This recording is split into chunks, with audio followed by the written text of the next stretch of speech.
செய்தித்தாளை மேசியா செய்தித்தாளை எல்லாரும் கரங்கள் எடுப்போம். இந்த மேசியா செய்தி உலகெங்கும் இணையதள வாயிலாக போய்கொண்டிருக்கிறது. அநேக லட்சம் மக்கள் அதை பார்த்து அதை படித்து அவங்க வாழ்க்கையில அநேக ஆசீர்வாதங்களை பெறுகிறார்கள். அதுபோல இந்த மேசியா செய்தித்தாளில ஆண்டவராகிய தேவன் ஒவ்வொரு மாதமும் இந்த செய்திகளை எழுதுவதற்கு ஆண்டவர் அடியனுக்கு கிருபை பாராட்டியிருக்கிறார். 1000 தலைமுறைக்கும் கிருபை செய்கிற தேவன் என்று இந்த மாசத்துல ஏப்ரல் மாதத்துல தேவன் இந்த செய்தி கொடுக்க கர்த்தர் கிருபை செய்தார். எனவே இந்த செய்தித்தாளுடைய நிறுவனர், அதாவது நிறுவன தலைவராக இருக்கிற குணசேகரன் அவர்களும் ஆயுஷ் நாடு சுகஜீவித்தோடு ஆரோக்கியத்தோடு இருக்கவும், அது மாத்திரமல்ல இந்த உன்னதமான இந்த மேசியா செய்தி உலகிற்கும் மேசியா வருகைக்கு அடையாளமாய் எடுத்துக்காட்டாக இருப்பதற்காக தேவனுக்கு கொடான கொடை ஸ்தோத்திரம்.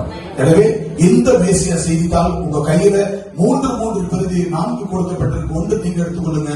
3 பிரதிகளை 3 நபருக்கு இந்த செய்தியை கொண்டு போய் கைப்படுத்த இந்த செய்தித்தாளை கொடுங்கள். அவர்களுக்கு இது ரட்சிப்பை கொண்டு வரும். இந்த மேசியா ரட்சிப்பை கொண்டு வரும். God will bless you. கர்த்தர் உங்களை ஆசீர்வதிப்பாராக. ஆமென், ஆமென், ஆமென்.